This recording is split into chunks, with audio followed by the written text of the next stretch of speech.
ورحمۃ اللہ وبرکاتہ۔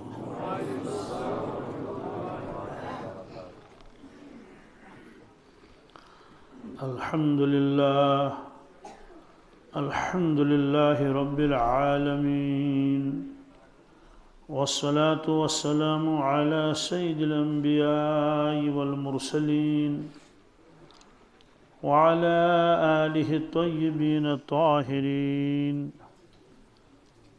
وعلى من تبعهم بإحسان إلى يوم الدين، أما بعد، قال الله تبارك وتعالى في القرآن المجيد: فأعوذ بالله من الشيطان الرجيم، بسم الله الرحمن الرحيم، وإن تعدوا نعمة الله لا تحصوها إن الإنسان لظلوم كفار. وقال الله تبارك وتعالى: إنا نحن نزلنا الذكر وإنا له لحافظون. وقال النبي صلى الله تعالى عليه وسلم: إن الله تعالى يرفع بهذا الكتاب أقواما ويدع به آخرين، أو كما قال صلى الله تعالى عليه وسلم. صدق الله المولانا العظيم، وصدق رسوله النبي الأمي الكريم، ونحن على ذلك من الشاهدين والشاكرين، والحمد لله رب العالمين. اللهم صل على سيدنا محمد وعلى آل سيدنا محمد وأصحاب سيدنا محمد وبارك وسلم عليهم. اللهم صل على سيدنا محمد وعلى آل سيدنا محمد وأصحاب سيدنا محمد وبارك وسلم عليهم. اللهم صل على سيدنا محمد وعلى آل سيدنا محمد وأصحاب سيدنا محمد وبارك وسلم عليهم. وصل على جميع الأنبياء والمرسلين وعلى ملائكتك المقربين وعلى عبادك الصالحين وعلى آل طاعتك أجمعين، وارحمنا معهم برحمتك يا أرحم الراحمين. رب اشرح لي صدري ويسر لي أمري واحلل عقدة من لساني يفقه قولي. رب يسر ولا تعسر ولا تنقص وتمم بالخير، وبك نستعين يا فتاح يا فتاح يا فتاح.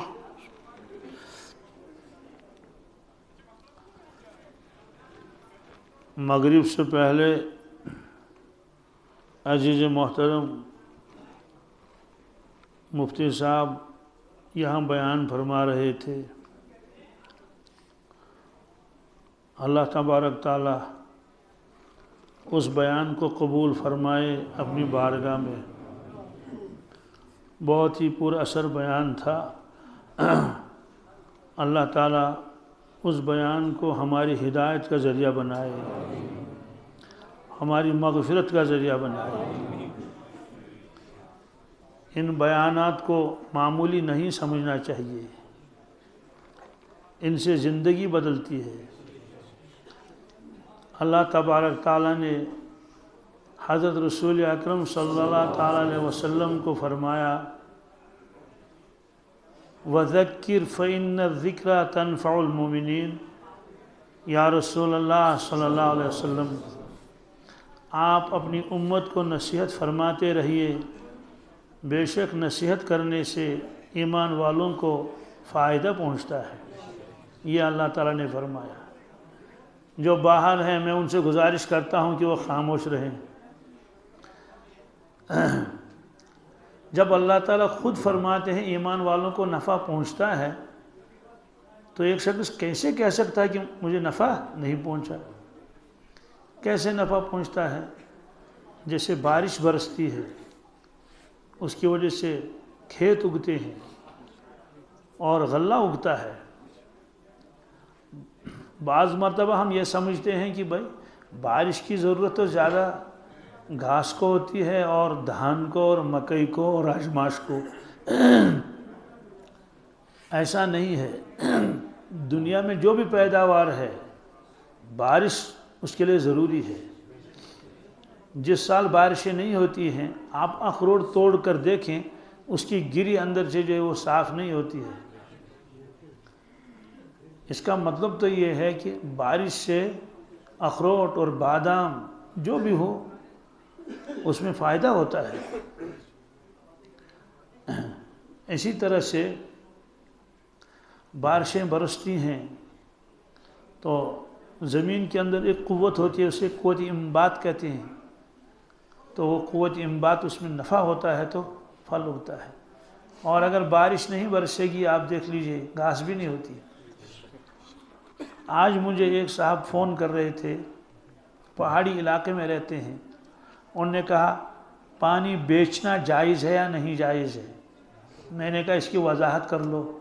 اس نے کہا اس سال چونکہ بارش نہیں ہوئی، ایک قسم کی قحط ہے، تو اب زمینداروں نے اپنے اپنے کھیتوں میں بڑے بڑے گڑھے کھود کے رکھے ہیں اور اپنے جانوروں کو اس سے پانی پلاتے ہیں۔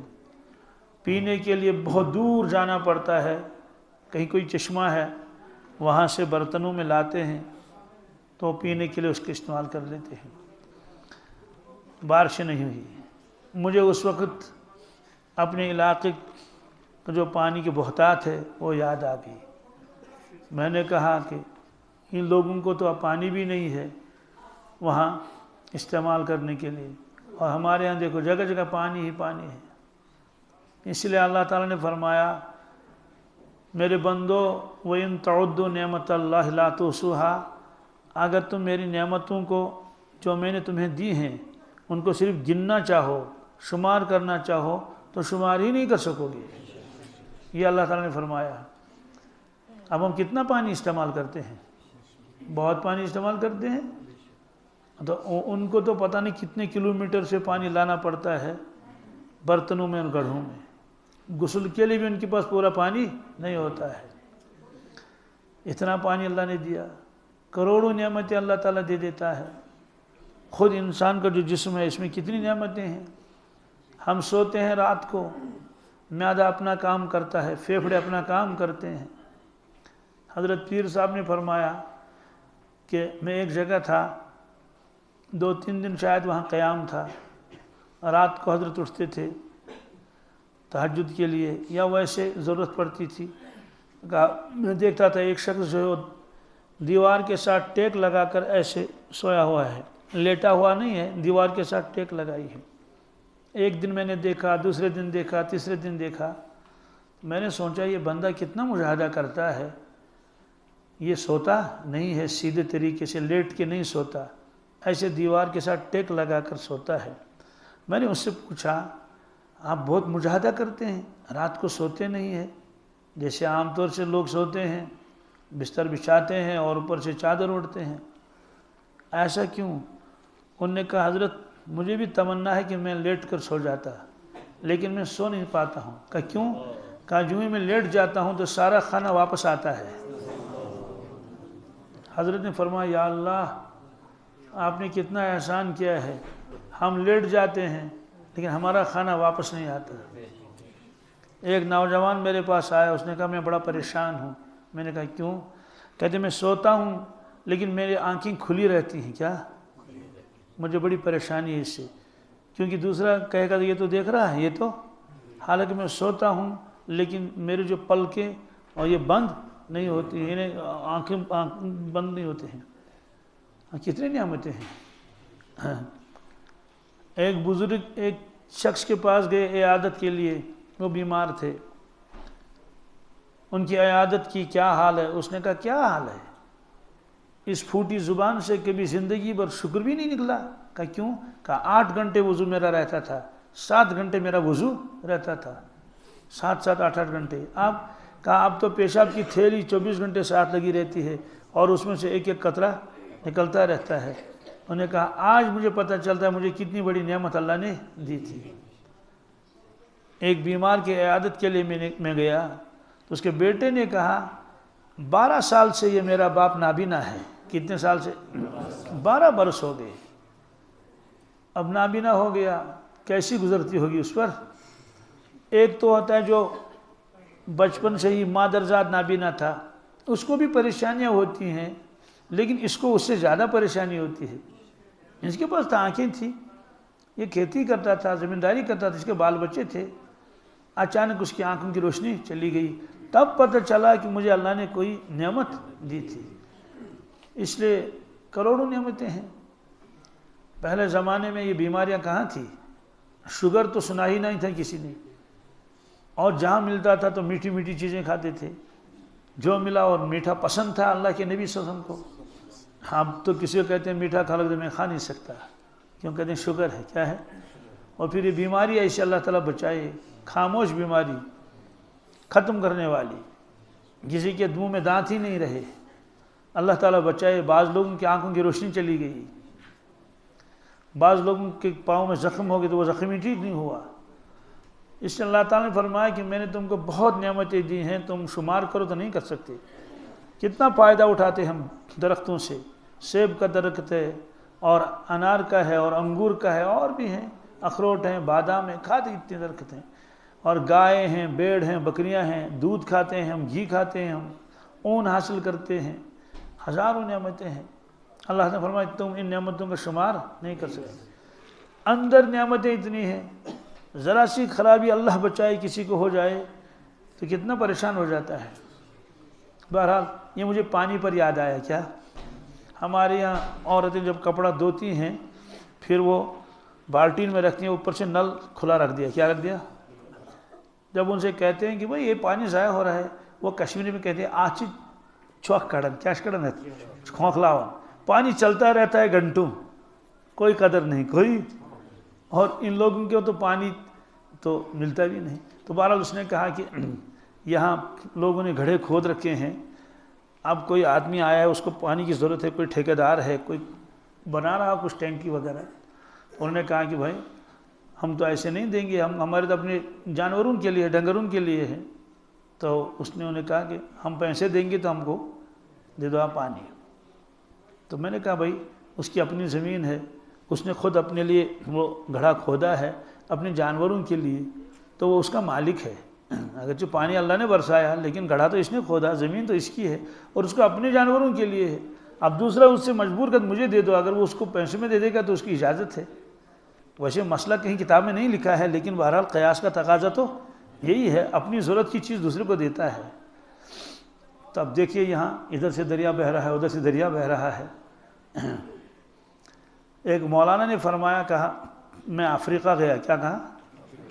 ایک دینی ادارے میں گیا، وہاں ایک بہت بڑا ہال ہے، تو اچانک میں نے ادھر نظر ڈالی، میں نے دیکھا وہاں بہت ساری عورتیں، سینکڑوں، لیکن سر پر کسی کے دوپٹہ اور سکارو بالکل نہیں ہے۔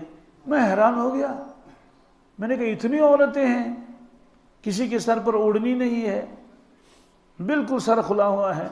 تو میں نے محتمم صاحب سے کہا یہ عورتیں کون ہیں، یہ خواتین کون ہیں؟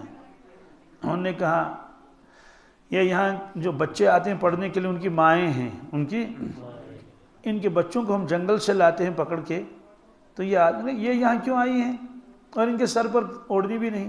انہوں نے کہا یہ اتنے غریب ہیں، ان کے پاس مکان بھی نہیں ہے، یہ زمین میں کھودتے ہیں وہ غار، یہ غاروں میں رہتے ہیں، بس ایک ہی کپڑا ان کے بدن پر ہے، دوسرا کپڑا ان کے پاس ہے ہی نہیں۔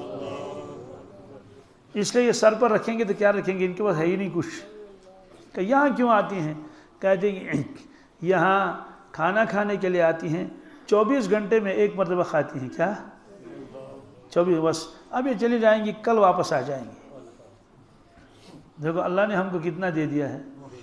ہاں گھر میں کپڑوں کے ڈھیر لگے ہوئے ہیں، اور پھر بھی ہم ناشکری کرتے ہیں اللہ تعالیٰ سے. اس لیے حدیث میں ہے، اللہ کے نبی صلی اللہ علیہ وسلم نے نصیحت فرمائی کہ میرے امتیوں، دنیا میں تم جہاں بھی رہتے ہو وہاں مالدار بھی ہوں گے، غریب بھی ہوں گے. سیدھی سی بات ہے. کسی بھی ملک میں جاؤ، مالدار بھی ملیں گے، غریب بھی ملیں گے، درمیانہ لوگ بھی ملیں گے. کچھ لوگ ایسے ہوں گے جو آپ سے آگے ہوں گے مال و دولت میں، کچھ ایسے ہوں گے جو آپ سے پیچھے ہوں گے، کچھ آپ کے برابر ہوں گے. فرمایا کہ ہمیشہ ان لوگوں کو نظروں میں رکھنا جو تم سے پیچھے ہوں. کیا؟ ہمیشہ انہی کو نظروں میں رکھنا. تو اس سے تم شکر کرو گے کہ یا اللہ اس کے پاس اتنا نہیں ہے جتنا آپ نے مجھے دے دیا ہے. تو مزاج بنے گا شکر کا. اور جب تم شکر کرو گے اللہ تعالیٰ تمہاری نعمتوں میں اضافہ فرمائیں گے. یہ وعدہ ہے قرآن پاک میں ہے، لئن شکرتم لازیدنکم.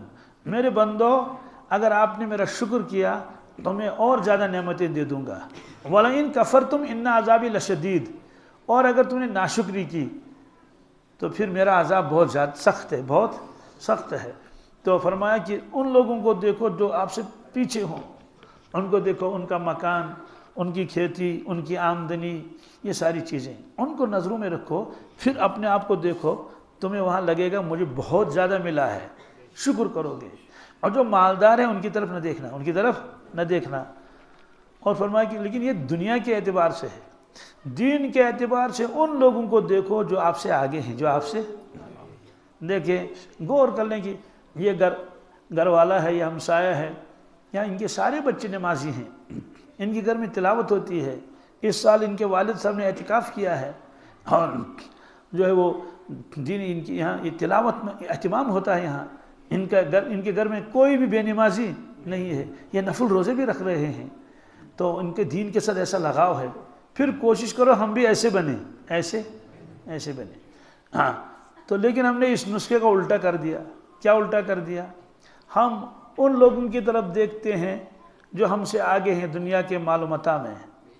جب دیکھتے ہیں ان کے پاس گاڑی اچھی ہے، میرے پاس گاڑی نہیں ہے. ان کے پاس مکان 2 منزلہ ہے، میرے پاس 1 منزلہ ہے.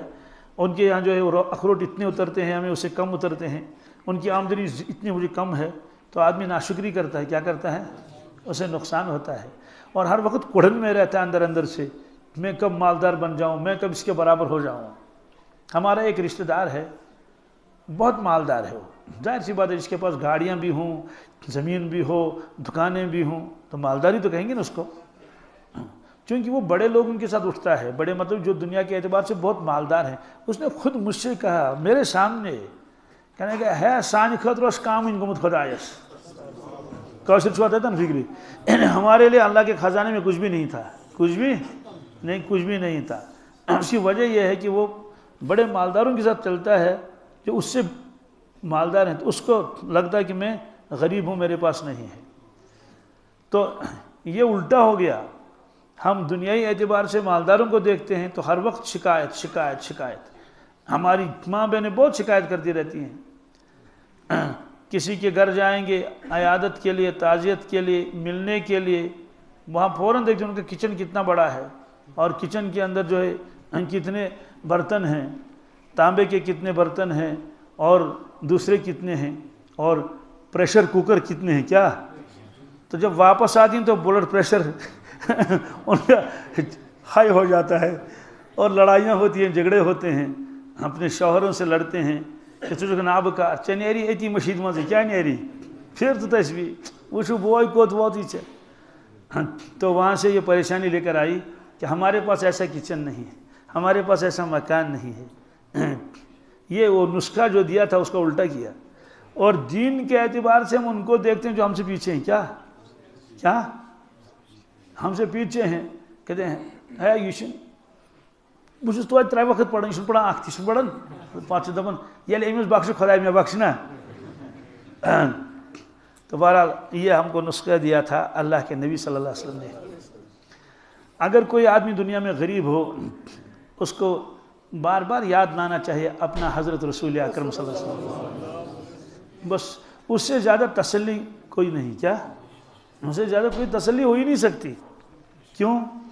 آپ تشریف لاتے تھے اپنے دولت خانے میں اشراق کے وقت، اشراق کے بعد مسجد پاک سے دولت خانہ قریب تھا. پھر معلوم کرتے تھے کہ آج کھانے کے لیے کچھ ہے یا نہیں. کیا آج کھانے کے لیے کچھ ہے یا اگر کچھ ہوتا تو ازواج مطہرات عرض کرتی حضرت ہے کیا ہے، دودھ کا پیالہ ہے یا روٹی ہے، ٹھیک ہے تناول فرماتے تھے. اگر وہاں سے وہ فرمائیں کہ آج کچھ نہیں کھانے کے لیے، حضرت فرماتے تھے پھر تو میرا روزہ ہے آج.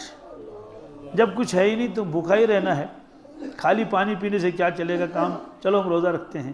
اذن انا صائم. اب سوال ہے کہ روزہ تو سحری سے رکھا جاتا ہے تو یہ کون سا روزہ ہے کہ اشراق کی نماز بھی پڑھ لی، اب کہنے یہ نفل روزہ ہے. کیا ہے؟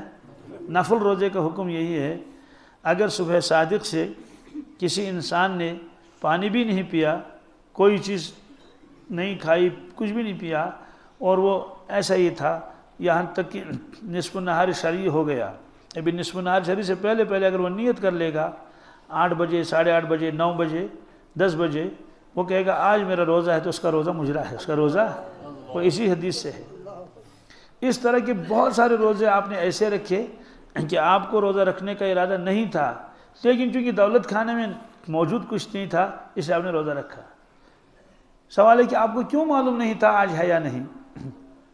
اس کی وجہ یہ ہے کہ اللہ تعالیٰ نے فرمایا کہ آپ کے رزق کی ذمہ داری میرے اوپر ہے. وَأْمُرْ أَهْلَكَ بِالصَّلَاةِ وَاسْتَبِرْ عَلَيْهَا لَا نَسْأَلُكَ رِزْقًا.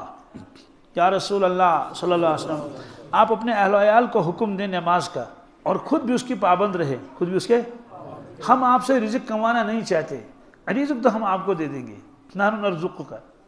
اب سوال ہے کہ جب اللہ تعالیٰ نے خود ذمہ داری لے لی تو پھر اللہ تعالیٰ تو رزق بھیجنا چاہیے. اللہ تعالیٰ نے فرمایا کہ یا رسول اللہ صلی اللہ علیہ وسلم آپ چاہیں تو ہم غیب سے آپ کے پاس کھانا بھیج دیں گے. آ سکتا تھا نہیں آ سکتا تھا؟ کیوں غیب سے کھانا آنا یہ تو قرآن پاک میں بھی حدیثوں میں بھی ہے. ایک خاتون تھی حضرت مریم علیہ السلام، وہ عبادت خانے میں عبادت کرتی رہتی تھی بیت المقدس میں. کس میں؟ ان کے جو خالو جان تھے حضرت زکریا علیہ السلام، وہی ان کی خدمت کرتے تھے، ان کی کفالت میں تھے. وَكَفَّ اللَّهَ زَكَرِيَّا قرآن پاک نے فرمایا. تو حضرت زکریا علیہ السلام جب کمرے میں داخل ہوتے تھے دیکھتے یہاں تو میوے رکھے ہوئے ہیں جو اس ملک کے نہیں ہے، اس موسم کے نہیں ہے. قال یا مریم انا لک ھذا. فرمایا مریم یہ کہاں سے آیا؟ انہوں نے کہا قالت هو من عند اللہ ان اللہ یرزق من یشاء بغیر حساب. خالو جان یہ اللہ تعالیٰ نے بھیجا تھا. کس نے؟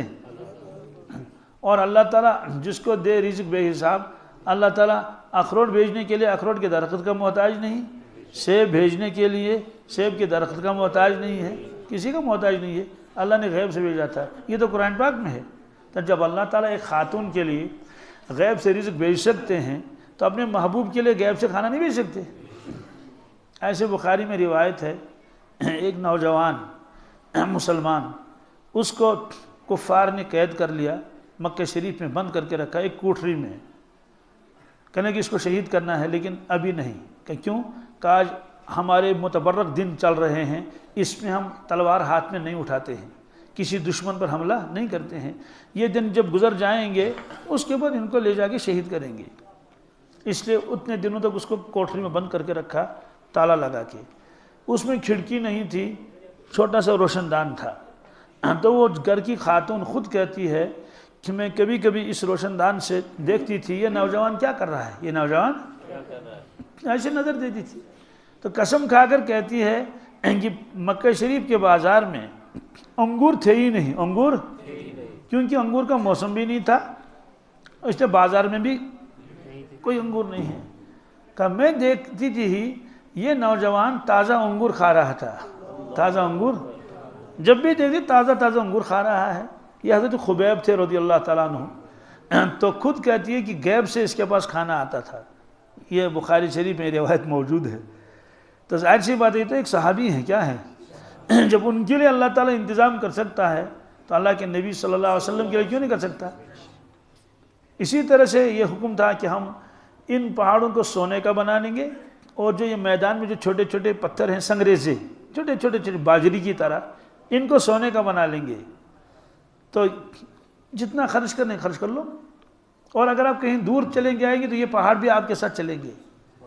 آپ نے فرمایا کہ مجھے یہ منظور نہیں، غیب سے کھانا آیا یہ بھی منظور نہیں، پھر کیا ہے کہ اسباب کے تحت کیا آپ مجھے بھیجیں، کبھی بھیجیں گے، جب بھیجیں گے تو شکر کروں گا، جب نہیں بھیجیں گے تو صبر کروں گا۔ کہ کیوں؟ کہ اس لیے کہ میرے سارے امتی ہمیشہ نہیں کھاتے ہیں، کہ غربت کا زمانہ تھا، آپ چاہتے تھے جیسے عوام ہے ویسے میں زندگی گزاروں۔ اگر غیب سے کھانا آتا تو ایک امتی کہتا کہ بھائی میرے نبی صلی اللہ علیہ وسلم کو تو غیب سے کھانا آتا تھا، مجھے تو کمانا پڑتا ہے، اسے مجھے نماز کی فرصت نہیں، میں دن بھر تھک جاتا ہوں، میں فجر کہاں پڑھ لوں گا، تہجد کی تو بات ہی نہیں۔ آپ نے فرمایا دیکھو میں ایسی زندگی گزاروں گا جیسے تم میں سے ایک عام شخص زندگی گزارتا ہے۔ اللہ کے نبی صلی اللہ علیہ وسلم غریب نہیں تھے، کیا وہ تو بادشاہ تھے، بادشاہ غریب تھوڑی ہوتا ہے۔ تو غربت کی دو قسمیں ہیں، کیا اضطراری، اضطرار کے معنی آتے ہیں ایک آدمی چاہتا ہے میں مالدار بن جاؤں، اس کے لیے وہ حلال و حرام کو اکٹھا کرتا ہے، لیکن پھر بھی وہ مالدار نہیں بنا، گھاٹا آ گیا، نقصان آ گیا، اب وہ غربت کے دن گزارتا ہے لیکن اپنی دل کی خوشیوں کے ساتھ نہیں۔ ظاہر سی بات ہے کون شخص جو ہے وہ غربت کو قبول کرے اور دل کی خوشیوں سے نہیں۔ فرمایا ایک ہے غربت اختیاری، ایک آدمی کے پاس دولت آتی ہے لیکن وہ دولت رکھتا نہیں، کیا تقسیم کر لیتا ہے۔ آپ نے ایک مرتبہ فرمایا اگر میرے پاس احد پہاڑ کے برابر سونا ہو، کیا یہ احد پہاڑ 7 کلومیٹر لمبا ہے، کتنا؟ اب یہاں سے اندازہ لگائیے، آپ آگے جائیے، 7 کلومیٹر کتنا لمبا ہوتا ہے؟ اور 3 کلومیٹر چوڑا ہے، کیا 3 کلومیٹر، تو 7 اور 3 21 ہو گئے اس کا رقبہ اور ایریا۔ اتنا سونا، کیا اتنا سونا تو میں اس کو تقسیم کروں گا، 3 دن کے اندر سب ختم کروں گا، 3 دن کے اندر اپنے پاس کچھ نہیں رکھوں گا، ہاں اتنا رکھوں گا جتنا میرے اوپر قرضہ ہو، جتنا میرے اوپر قرضے کی مقدار میں اٹھا کے باقی تقسیم کر لوں گا۔ تو آپ کے پاس آتا بھی بہت تھا، تقسیم کرتے تھے، ریوڑ کے ریوڑ آتے تھے بکریوں کے، جو کوئی آیا مانگنے کے لیے کہا وہ ریوڑ ہے جاؤ۔ تو ایک غیر مسلم شخص آپ کی خدمت میں آیا اور کچھ مانگا، تو آپ نے کہا کیا چاہیے؟ اس نے کہا میں غریب آدمی ہوں، میرے پاس بکری نہیں ہے، میرے پاس وہ نہیں ہے، تو بکریوں کا ریوڑ تھا۔ آپ نے ایک شخص سے کہا کہ وہ ریوڑ ہے، اس میں ہمارا وہ غلام نگرانی کرتا چرواہ ہے، وہ سارا ریوڑ اس کو دے دو، اس کو لے جاؤ۔ اب وہ حیران ہو گیا، تو وہاں جا کر کہنے لگے لوگوں تم محمد صلی اللہ علیہ وسلم پر ایمان لاؤ، مالدار ہو جاؤ گے۔ کہا کیوں؟ کہا مجھے تو ریوڑ ملا، میں تو بکری مانگنے کے لیے گیا تھا، وہاں تو ریوڑ ملا۔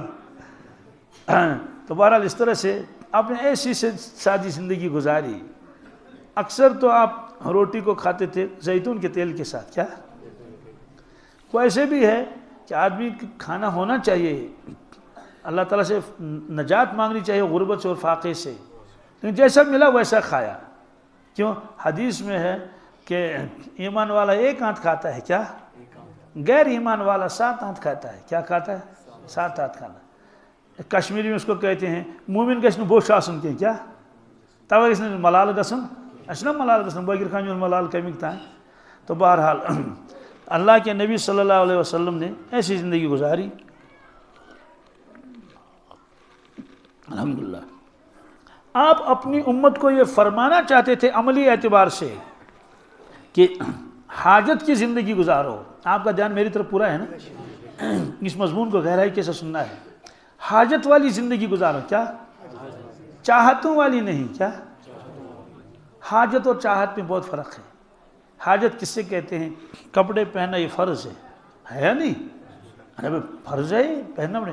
جوتا لانا کتنا اہم ہے، ہم میں سے کوئی شخص بھی بغیر جوتے کے یہاں نہیں آیا، ہر ایک کا جوتا ہے، یہ ضرورت ہے، کیا یہ حاجت ہے۔ چاہت کیا ہے؟ 10,000 کا جوتا ہو، کیا ہو 100-200 کا جوتا، یہ حاجت ہے، لیکن 10,000 کا یہ چاہت ہے، کیا ہے؟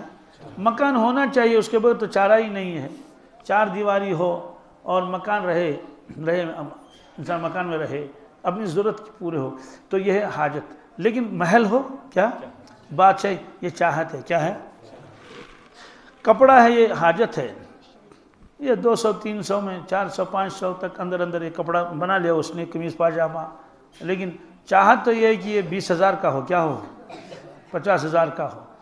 تو یہ دنیا چلتی ہے ایک حاجت اور چاہت، حاجت اور آپ نے ہمیشہ حاجت والی زندگی گزاری، امت کو یہی سبق دیا، چاہت والی زندگی مت گزارو، چاہت والی زندگی مت گزارو۔ اور ایک بزرگ نے ایک جملہ فرمایا ہے، یہ بہت عجیب جملہ ہے، اس کو آپ سب حضرات یاد رکھیں۔ کیا فرمایا بزرگ نے؟ حاجت تو فقیروں کی بھی پوری ہوتی ہے، کیا حاجت تو، چاہت تو بادشاہوں کی بھی ادھوری رہتی ہے، چاہت تو بادشاہوں کی بھی، کیونکہ حاجتیں محدود ہوتی ہیں، چاہتیں لامحدود ہیں، چاہتیں، اس لیے کیوں اپنے آپ کو آدمی غم میں مبتلا کر دے کہ چاہت والی زندگی گزارے۔ چاہت والی زندگی ملے گی جنت میں، وَلَكُمْ فِيهَا مَا تَشْتَهِي أَنفُسُكُمْ، میرے بندو تمہیں جنت میں چاہت والی زندگی ملے گی، کیا، جو تمہارا جی چاہے وہی ہوگا، لیکن دنیا میں تم چاہت والی زندگی مت گزارو، ضرورتوں کو پورا کرو۔ تو جو آدمی یہ کہے گا میری ضرورت یہ، وہ زیادہ مالدار بننے کی کوشش نہیں کرے گا۔ اور ایک روایت ہے حدیث قدسی، بہت عجیب روایت ہے، یا ابن آدم، کیا، ایک ہمارا ساتھی ہے وہ کہتا ہے کہ یہ حدیث قدسی جتنے بھی ہیں کیا مزہ آتا ہے سننے میں، یا ابن آدم، کیا، اے آدم کے بیٹے، کیا، تفرغ لعبادتی، تم اپنے آپ کو میری عبادت کے لیے فارغ کر لو، کیا کر لو، یعنی اپنے آپ کو فارغ کر کے خوب میری عبادت کر لو، نمازیں پڑھو اور تلاوت کرو اور ذکر کرو، میں تمہیں 2 چیزیں دے دوں گا، کتنی، املأ صدرک غنى واسد فقرک، ایک تو میں تم کو دل کا بادشاہ بناؤں گا، دل کا، ایک تم بادشاہ بن جاؤ گے اپنے باطن کے اعتبار سے، اور تمہاری حاجتوں کو پورا کروں گا، تمہاری حاجتوں کو، یہ وعدہ ہے۔ وَإِلَّا تَفْعَلْ، اور اگر آپ نے ایسا نہیں کیا، عبادت کے لیے اپنے آپ کو فارغ نہیں کیا، نمازیں چھوڑ دی، تلاوت چھوڑ، ذکر اذکار، تو میں کیا کروں گا، میں تمہارا رزق بند نہیں کروں گا، مَلَأْتُ يَدَيْكَ شُغْلًا مَلَأْتُ يَدَيْكَ وَلَمْ أَسُدْ فَقْرَكَ، میں تمہارے ہاتھوں کو کاموں سے بھر دوں گا، کیا، اتنے دنیا کے کاموں میں تم کو پھنسا دوں گا، تمہیں کھانا کھانے کی بھی فرصت نہیں ملے گی، 50 کام تمہارے پر لگا دوں گا، 50 کام، ایک باغ وہاں ہوگا، کھیتی یہاں ہوگی، دکان یہاں ہے، دوسری دکان وہاں ہے، ٹھیکیداری بھی کرے گا، اور وہاں پل کا کام چل رہا ہے، وہاں وہ جو ہے بنڈ کا کام چل رہا ہے، وہ یہ، اب صبح اٹھ گیا تو بس یہی سوار تھا، وہاں کیا کروں، یہاں کیا کروں، کچھ بھی یاد نہیں آیا، نہ آخرت، نہ پولیس رات، نہ میدان محشر، کچھ بھی نہیں، اسی میں لگا، اسی میں لگا، صبح سے کام میں لگا ہوا ہے، 2:30 بج گئے، 3 بج گئے، بھی کھانا نہیں کھایا، کیا، اب بھوک نے بھی ستانا شروع کر دیا، تو کہا بھائی چائے لاؤ، کیا، چائے کی پیالی لائی، 3 گھونٹ پی لیے تو فون آ گیا، ہیلو السلام علیکم، وعلیکم، کیا بات ہے، لوہا ختم ہو گیا، کیا، ارے لوہا ختم ہو گیا، اچھا، اب لوہے کی پریشانی ہوگی، کیونکہ کام چل رہا تھا نا وہاں پل پر، اب اس کو تو لوہے کے انتظام ہو گیا، پھر فون گیا، کھاد ختم ہو گئی، کیا، تو باغ والے نے کھاد سے فون کیا، اب پھر تو سیمنٹ ختم ہو گیا، کیا، پھر فون آ گیا ڈی سی آفس سے کہ ٹینڈر نکلے ہوئے ہیں، وہاں بلا رہے ہیں آپ کو ڈی سی صاحب، تو بیچارہ لگ گیا، اب جب چائے کو پیالی کو اٹھائی دیکھا وہ کولڈ ڈرنک، وہ ٹھنڈا ہو گیا، کیا، اتنا ٹھنڈا کہ پینے کے قابل نہیں پی لیا، چلا گیا ادھر ادھر، رات کو تھک کے آ گیا اور ویسے پھر گر گیا، سو گیا، تو فرمایا کہ میں تم کو بھر دوں گا مشغولیات سے، لیکن یاد رکھنا ولم اسد فقرک، تیری چاہتیں پوری نہیں ہوگی، کیا، اتنے سال کام کر لیا، آخر میں گھاٹا آ گیا، وہاں 50 لاکھ، ایک آدمی مجھے ملا، ابھی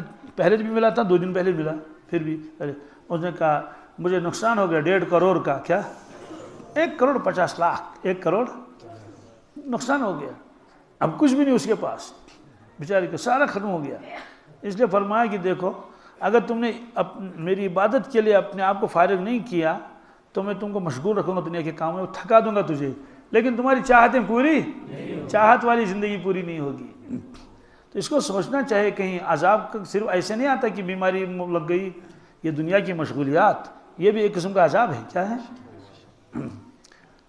ایک بہت بڑی نعمت ہے وہ ہے عقل، کیا، آنکھوں کی روشنی نعمت ہے، زبان کا بولنا نعمت ہے، کانوں کا سننا، کیوں نہیں نعمتیں ہیں؟ ایک جوان میرے پاس آیا، پرچی لے کر. میں نے دیکھا یہ خدمت بہت کرتا ہے لیکن بات نہیں کرتا.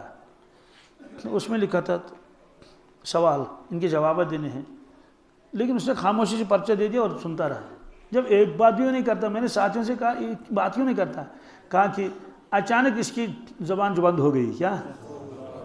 وہ کچھ مہینے پہلے بند ہو گیا تھا، اس سے وہ سوچ سمجھتا تھا. پھر میں نے جوانی اس کو زبان جوابات دے. وہ فرسٹ ایئر میں پڑھتا تھا. کیا؟ ایسے ایک شخص جو ٹیلی فون کے دفتر میں بڑا آفیسر تھا، تو اب فون تو بار بار آئیں گے ہی، وہ تو ڈپارٹمنٹ ہی یہی ہے. اب اچانک اس کی کانوں کی سماعت ختم ہو گئی. کیا؟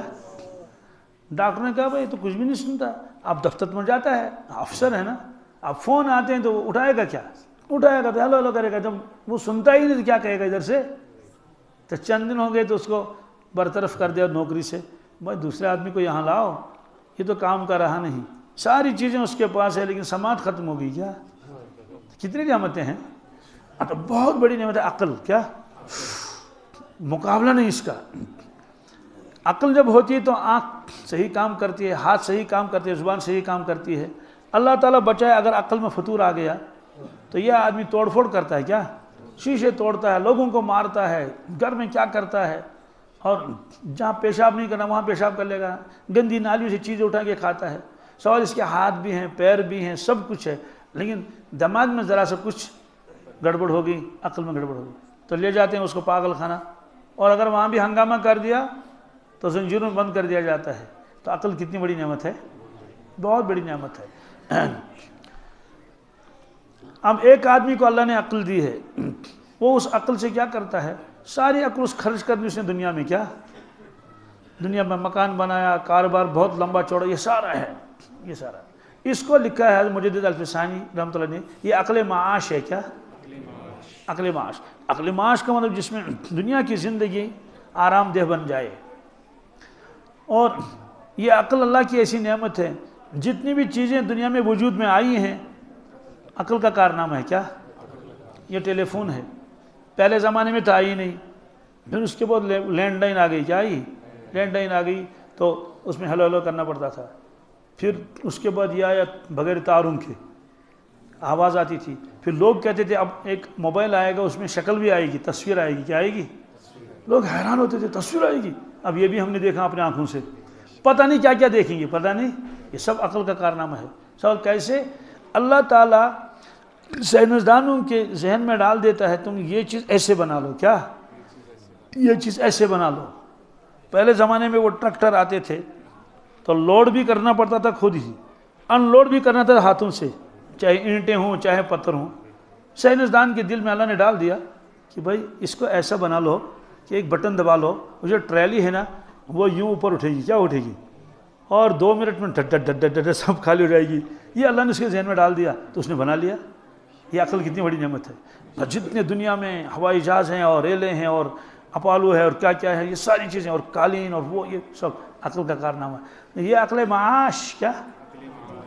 لیکن اس عقل نے، اس میں کسی جگہ بھی اللہ کا تذکرہ نہیں آیا، حضرت رسول اللہ صلی اللہ علیہ وسلم کا تذکرہ نہیں آیا، پولیس صراط کا بیان نہیں آیا، میدان محشر کا بیان نہیں، کچھ بھی نہیں آیا. یہ سب عقل معاش ہے. کیا ہے؟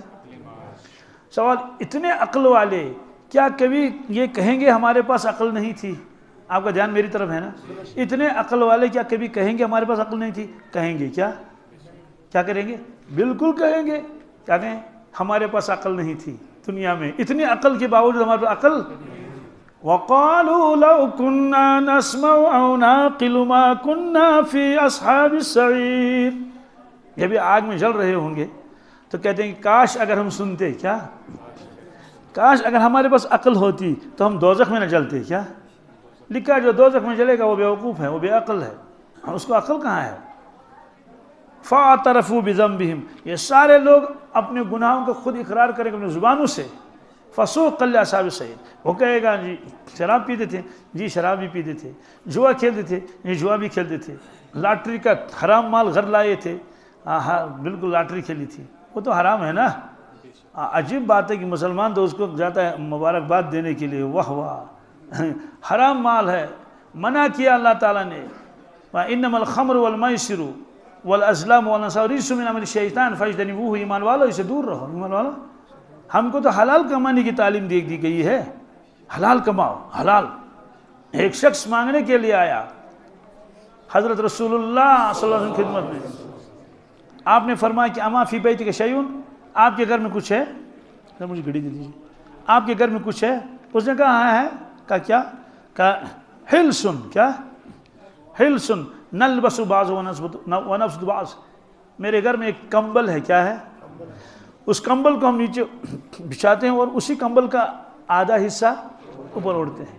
وقدح نشرب فیہ من الماء، اور ہمارے پاس ایک لکڑی کا پیالہ ہے، اس میں ہم پانی پیتے ہیں، کیا؟ بس اتنا ہی اس کے گھر میں ہے، اتنا ہی اس کے۔ آپ نے فرمایا اتنی بہما، جاؤ لاؤ ان دونوں کو یہاں ہمارے پاس۔ وہ شخص گیا اور ان دو چیزوں کو لایا مسجد نبوی میں، تو آپ نے اس کو طے کر لیا، اس کمبل کو اپنے دست مبارک میں ایسے رکھا، دوسرے دست مبارک میں پیالہ رکھا لکڑی کا۔ فرمایا کہ من یشتری ھذین، آپ لوگوں میں سے کون ان دو چیزوں کو خریدے گا؟ ایک شخص نے کہا انا آخذہما بدرہم، حضرت میں تیار ہوں خریدنے کے لیے، ایک درہم میں۔ کتنا؟ ظاہر سی بات، تو پرانا کمبل تھا نا، ایک درہم۔ آپ نے فرمایا یزید، زیادہ کون دے گا؟ کیا؟ وقال رجل آخر انا آخذہما بدرہمین، دوسرے نے کہا حضرت میں 2 درہم دیتا ہوں، کیا؟ اس میں مسائل بھی نکالے پھر علماء کرام نے کہ بولی دینا جائز ہے یا ناجائز ہے۔ بہرحال انہیں میں 2 درہم، ہاں ٹھیک ہے دو، تو انہیں 2 درہم دے دیے، تو اس کو پیالہ دے دیا گیا، کمبل دے دی گئی۔ اس کے بعد فرمایا دیکھو آپ نے کہا میرے گھر میں کھانے کے لیے نہیں ہے، یہ 1 درہم لے لو، بازار سے کچھ آٹا وغیرہ لاؤ، اس کو گھر میں رکھ لو تاکہ آپ کے بال بچے کھا لیں۔ یہ جو دوسرا ہے اسے کلہاڑی لانا، کیا؟ کلہاڑی، وہ چھوٹی والی جس کو ایک ہاتھ سے وہ جو لکڑیاں گڑیاں کاٹتے ہیں، کلہاڑی۔ تو وہ گیا کلہاڑی لانے کے لیے لوہار کے پاس، ظاہر سی بات اس میں دستہ نہیں تھا، دان و رستی۔ آیا تو حضرت یہ میں کلہاڑی لایا ہوں، تو آپ خود اٹھے اور اپنے دست مبارک سے اس میں دستہ لگا دیا۔ کس میں؟ صحابہ نے عرض کیا ہم لگا لیں گے، فرمایا نہیں میں خود لگا لوں گا۔ تو اس صحابی سے فرمایا جاؤ جنگل سے لکڑیاں کاٹ کے لاؤ، بازار میں بیچو، دیکھو 15 دن تک یہاں نہ آنا۔ کیا؟ وہ کسی علاقے کا رہنے والا تھا، اپنے نے کہا ٹھیک ہے، تو 15 دن تک وہ لکڑیاں کاٹتا رہا، بازار میں لایا، بیچا، اور اس کے بعد 15 دن کے بعد آیا ملاقات کرنے کے لیے۔ آپ نے خیر و خیریت دریافت کی، فرمایا کیا حال ہے؟ اس نے کہا الحمدللہ، کیا؟ میں آپ کے حکم کے مطابق اور لکڑیاں کاٹتا رہا اور بیچتا رہا، تو کئی درہم میں نے کمائے، اور گھر میں بھی الحمدللہ کھانے پینے کی چیزیں ہیں، آٹا وغیرہ یہ، اور کچھ درہم تو جیب میں بھی ہیں، اور کچھ درہم میں نے صدقے بھی کیے۔ کیا کیے ہیں؟ خود اتنا محتاج ہے اور صدقہ کرتا ہے۔ تو اس کے بعد ہاں آپ نے ان کے ساتھ جب ہاتھ ملایا تو دیکھا کہ اس کے ہاتھ میں نشان پڑے ہوئے ہیں، کہتے سنا ہاتھ کھسیں۔ کیا؟ کیوں؟ جس آدمی کو کلہاڑی ہاتھ میں اٹھانے کی اور ایسے کام کرنے کی عادت نہ ہو، تو جب وہ پہلی مرتبہ کر لیتا ہے تو اس کے ہاتھوں میں نشان پڑتے نہیں پڑتے؟ چونکہ یہ شخص کام کرتا نہیں تھا، لیکن کرنا پڑا، تو آپ نے دیکھا کہ کمانے کی وجہ سے اور لکڑیاں کاٹنے کی وجہ سے اس کے ہاتھ میں نشان پڑ گئے ہیں، تو آپ نے ان کے ہاتھوں کو بوسہ دیا، اللہ کے نبی نے بوسہ دیا، ایسے بوسہ دیا ان کے ہاتھوں کو، خوش ہوئے۔ فرمایا دیکھو اس دن تم مانگنے کے لیے آئے تھے، کیا؟ الید العلیٰ خیر من الید السفلیٰ، اوپر والا ہاتھ، کیا؟ خرچ کرنے والا ہاتھ بہتر ہے نیچے والے ہاتھ سے جس کو دیا جاتا ہے، تو دینے والا ہاتھ بہتر ہے لینے والے ہاتھ سے۔ تو آپ نے ہم کو بتایا کہ تم دینے والے بن جاؤ، کیا؟ تو حلال کمانا ہے۔ تو بہرحال یہ ہے کہ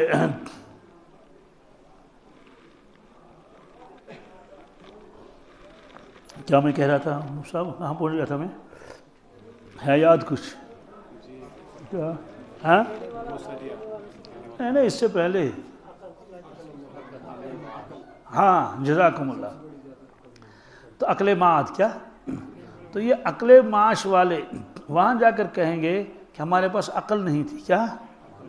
اگر عقل ہوتی، کیا؟ ما کننا فی اصحاب السعیر، ہم دوزخ میں نہ ہوتے، سارے گناہوں کا اقرار کریں گے، فاعترفوا بذنبہم، تمام گناہوں کا اقرار کریں گے، یہ گناہ کیا تھا، یہ بھی کیا تھا، یہ بھی کیا تھا، یہ بھی کیا تھا۔ تو اللہ تعالیٰ فرماتا ہے فسحقا لاصحاب السعیر، دوزخیوں پر لعنت ہو، دوزخیوں پر، استغفر اللہ نعوذ باللہ من ذالک۔ تو بہرحال نعمتیں بہت اللہ نے دی ہیں، ان نعمتوں میں ایک عظیم نعمت ہے قرآن مجید، کیا ہے؟ ہمارے مفتی صاحب نے کہا تھا، میں استدلال کر رہا ہوں، بتا رہے تھے نا یہ شاعر اللہ ہے، شاید نہیں یقیناً، کیا یقیناً۔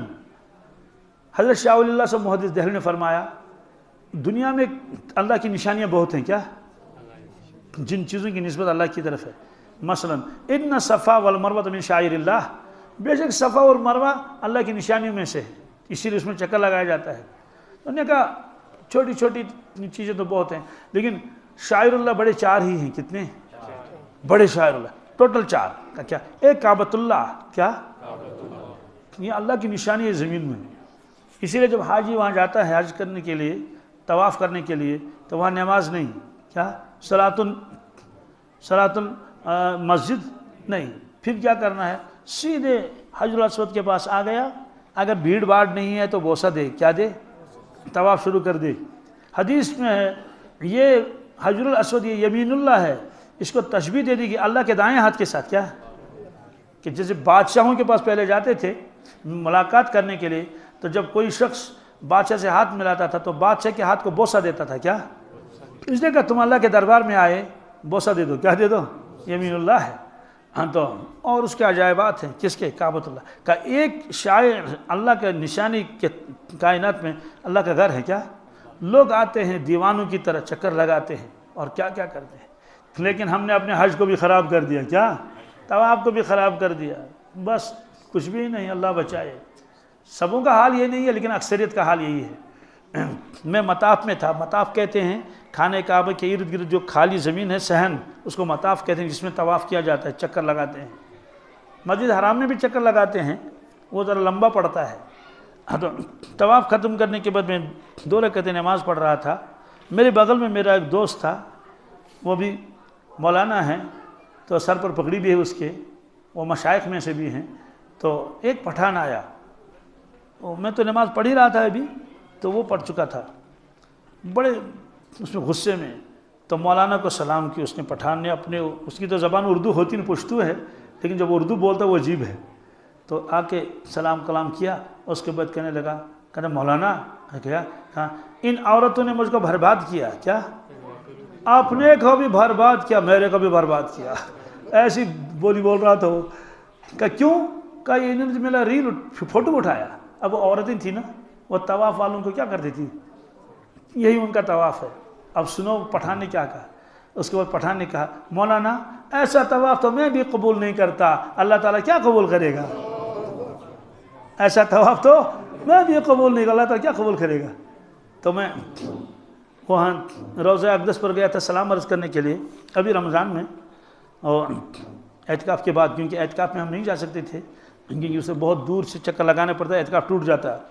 تو چاند جب نکلا اس کے بعد تو ہزاروں لوگ ہوتے ہیں، ہر ایک کے ہاتھ میں موبائل، کیا ریل اٹھاتا ہے، کیا وہ کہاں پہلے زمانے میں جب جاتے تھے سلام عرض کرنے کے لیے تو لوگ گھبراتے تھے اور کپ کپی طاری ہوتی تھی، آنکھوں سے آنسو آتے تھے اور ندامت ہوتی تھی، اور کہتے تھے کیا چہرہ دکھائیں، کیا منہ دکھائیں اپنے نبی صلی اللہ علیہ وسلم کو، یہ چہرہ ان کو دکھانے کے قابل نہیں ہے، تب جا کے سلام عرض کرتے تھے روتے روتے۔ اب تو وہ مسئلہ ہی نہیں ہے، اب تو جو جائے گا تو وہ ریل اٹھاتا ہے، کیا تو مجھے پٹھان کا یہ جملہ یاد آ گیا کہ وہ ایسے سلام کرتا ہے اور یوں کرتا ہے اور دیکھتا ہے، اٹھاتا ہے ریل اٹھاتا ہے، یوں یوں گھماتا ہے سب کو، لوگوں کو اور چھت کو اور ستونوں کو اور اس کو، اور جملہ لا کے کہتا ہے الصلاۃ والسلام علیک یا رسول اللہ، چل گیا۔ میں نے کہا مجھے پٹھان کہا، میں نے کہا ایسا سلام تو میں بھی قبول نہیں کرتا، میرا نبی کیا قبول کرے گا؟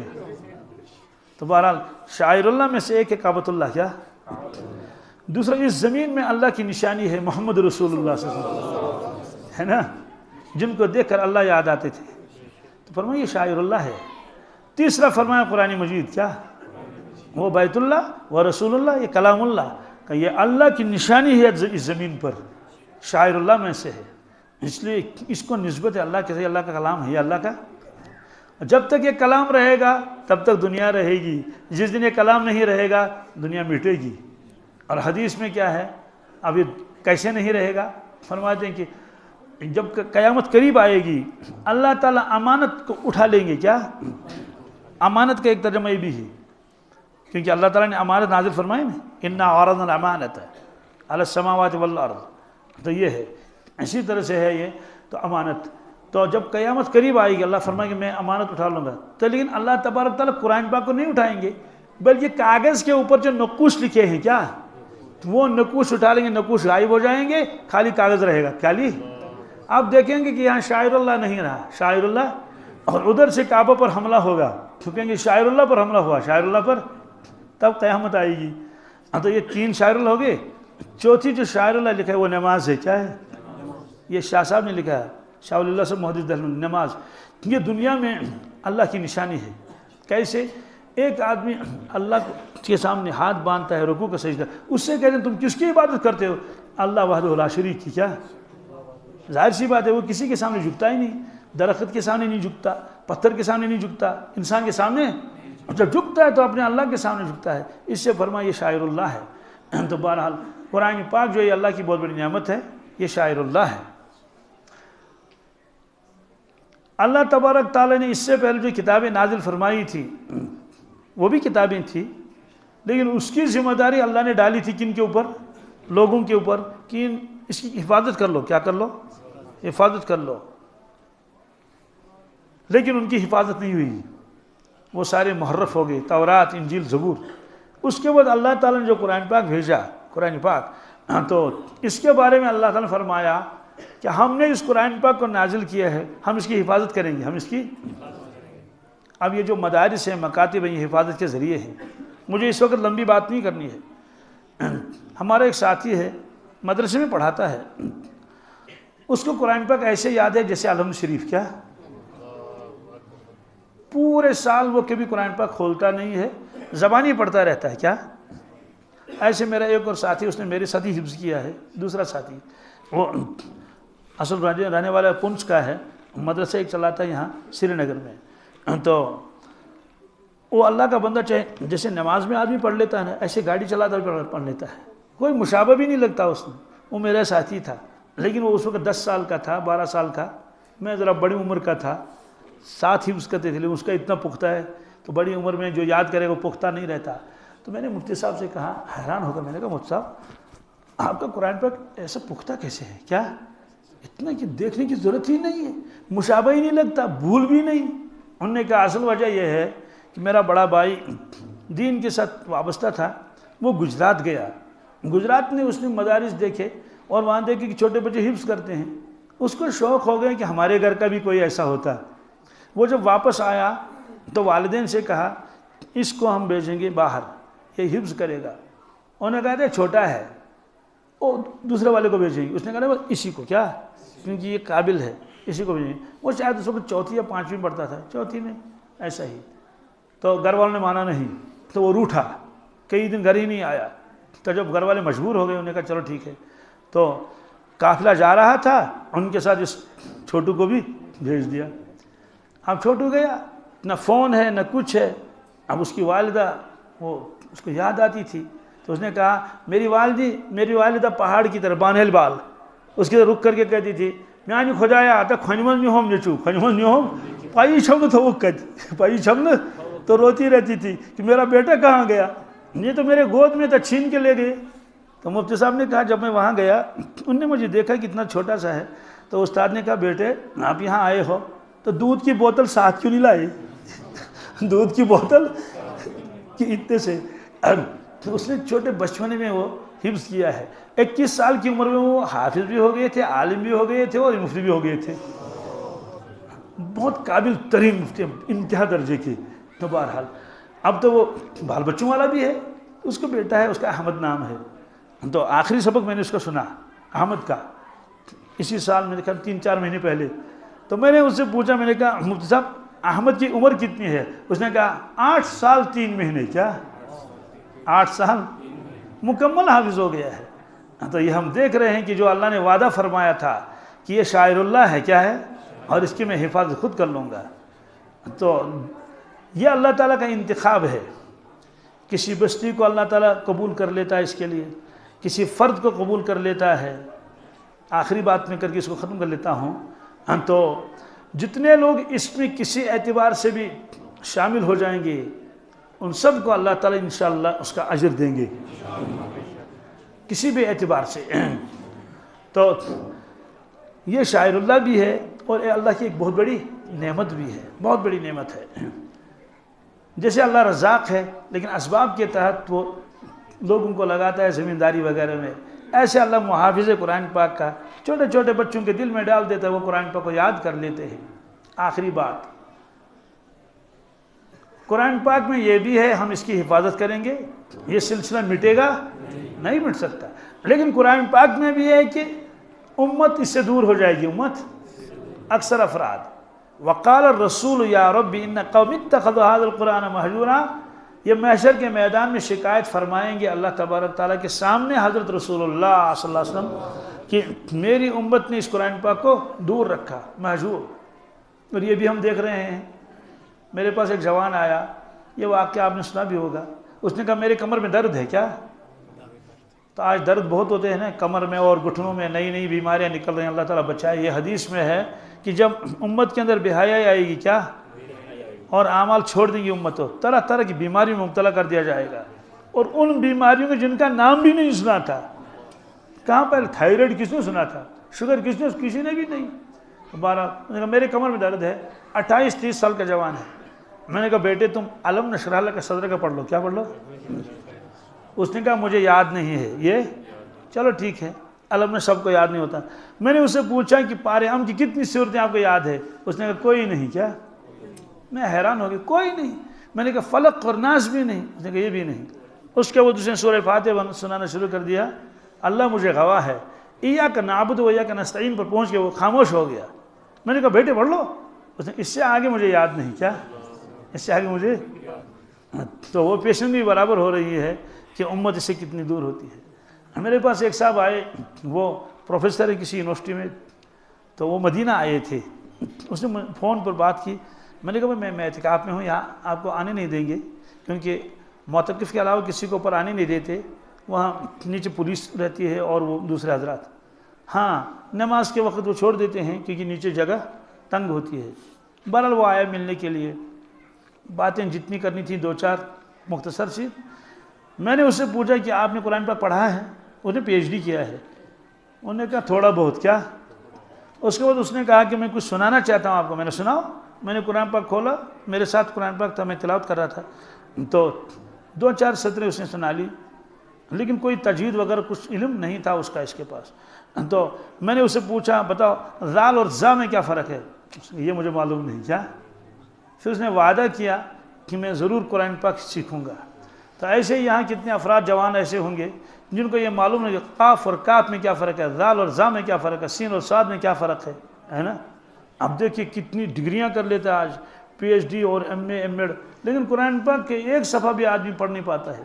اسے میں آپ حضرات سے درخواست کرتا ہوں، یہ دینی ادارے یہ اللہ کی نعمتیں ہیں، یہ قراء حضرات اللہ کی نعمتیں ہیں، کم از کم قرآن پاک کو درست کر لیں۔ کیا؟ اور پارے ام یاد کر لیں۔ کیا؟ کیوں؟ وَحُصِّلَ مَا فِي الصُّدُورِ، سینے کھول دیے جائیں گے۔ کیا؟ محشر میں کس میں کیا کیا ہے، تو وہاں تو جغرافی بھی نکلے گی اور ہسٹری بھی نکلے گی اور زولوجی اور باٹنی بھی نکلے گی۔ ہم تو پہلے سمپل کہتے تھے پولیٹیکل سائنس، آج پولیٹیکل سائنس، یہ سب نکلے گا۔ وہاں دیکھیں گے سورہ یاسین بھی ہے کہ نہیں؟ یاسین تو نہیں ہے، امپارہ یہ ہے، امپارہ بھی نہیں ہے۔ اس سینے کی کیا حیثیت ہے؟ اس لیے کچھ نہ کچھ سینے میں قرآن پاک ہونا چاہیے۔ تو پارے ہم یاد کرنا کیا مشکل ہے، سال لگ جائے 2 سال لگ جائیں۔ ہمارے حضرت مفتی محمود صاحب سناتے تھے پہلے زمانے میں عورتیں حافظ ہوتی تھی، قاری ہوتی تھی، اپنے بچوں کو گھر میں ہی حفظ کراتی تھی۔ کس میں؟ بس دودھ چھڑایا، بلکہ جب سے زبان آ گئی تو علم ترہ یاد شروع کر دیا۔ ایک صاحب گزرے ہیں حضرت مولانا یحییٰ صاحب رحمۃ اللہ علیہ، یہ حضرت شیخ کے والد صاحب ہیں۔ کیا 7 سال کی عمر میں حافظ ہو گئے تھے؟ کتنے؟ اب تو 8 سال کے تو ہم نے خود آنکھوں سے دیکھے، اور 7 سال کے بھی میں نے یہاں دیکھے کشمیری میں۔ 7 سال کیا ان کو یاد جلدی ہوتا ہے، تو 7 سال کی عمر میں حافظ ہو گئے تھے۔ تو گھر کی جو بچیاں ہوتی تھیں، بڑی بڑی بچیاں، وہ ان کو یاد کر رہی تھی علم ترہ۔ تو ابھی وہ 2 یا 2.5 سال کے تھے تو چھوٹی چھوٹی صورتیں سب یاد ہو گئی تھیں۔ کیا بچیاں ان کو گود میں لے کر کہتی ہیں انا آتینا کل کوثر، انا آتینا کل کوثر، تو یہ کرتی تھی۔ میں ایک جگہ گیا یہیں کشمیر میں، ایک چھوٹی بچی شاید 3.5 سال کی ایسی ہوگی، تو انہوں نے باپ نے اسے کہا سناؤ کچھ مفتی صاحب کو۔ اس بچی نے سبح اسم ربک الاعلیٰ سنایا۔ کیا میں حیران ہو گیا، میں نے کہا یا اللہ سبح اسم ربک الاعلی، ہاں تو ظاہر سی بات ہے بچے کو جو سکھائیں گے وہ سیکھ لے گا. یہ حدیث میں ہے کہ والدین جیسا بچے کو بنانا چاہیں ویسے بن جائے گا. تو اس کا باپ میرے ساتھ تھا ابھی رمضان سے پہلے شاید یا رمضان میں ہی. تو اب ویڈیو کال ہوتی ہے نا، اب وہ بچی 3.5 سال کی وہ باپ سے کہتی تھی کہ مجھے رسول اللہ صلی اللہ علیہ وسلم سے بات کرا دو. کیا کرا دو؟ اور اس کو پورا یقین ہے. تو اس کو ٹالتا رہا کس سے بات کرائے گی. کہ اس نے کہا اچھا اللہ تعالیٰ سے بات کرا لو. کیا کرا لو؟ اللہ تعالیٰ سے. تو اس کے والد صاحب نے کہا میں نے اس کو کعبہ دکھایا، اس میں ویڈیو کال کر کعبہ دکھایا تو رونا شروع کر دیا. کیا گھر میں وہ اس نے ریکارڈ کیا تھا. اللہ کے گھر کو دیکھ کر 3.5 سال کی بچی ہے. کتنے سال کی؟ 3.5 سال کی. اب تو پہلے زمانے میں خواتین خود دیندار ہوتی تھی اور بچے بھی دیندار بن جاتے تھے. تو حضرت مفتی صاحب کیا فرماتے تھے، ایک ماں روٹی بنا رہی تھی، کیا روٹیاں بناتے تو ہاتھوں میں آٹا لگتا ہے نا، تو اس کا بچہ وہاں قرآن شریف سنا رہا تھا یا نازلہ پڑھ رہا تھا، سنا رہا تھا. تو سورہ یوسف میں ایک جگہ ہے قالوا یا ابانا ما لک، لکھا ہے لا تامنا، کیا لیکن پڑھنا ہے لا تامنا. ہونٹوں سے اشارہ کرنا، اس کو اشمام، ادغام مال اشمام. کیا ادغام مال اشمام، لا تامنا. تو اس کا تعلق سننے سے اور دیکھنے سے. کس سے؟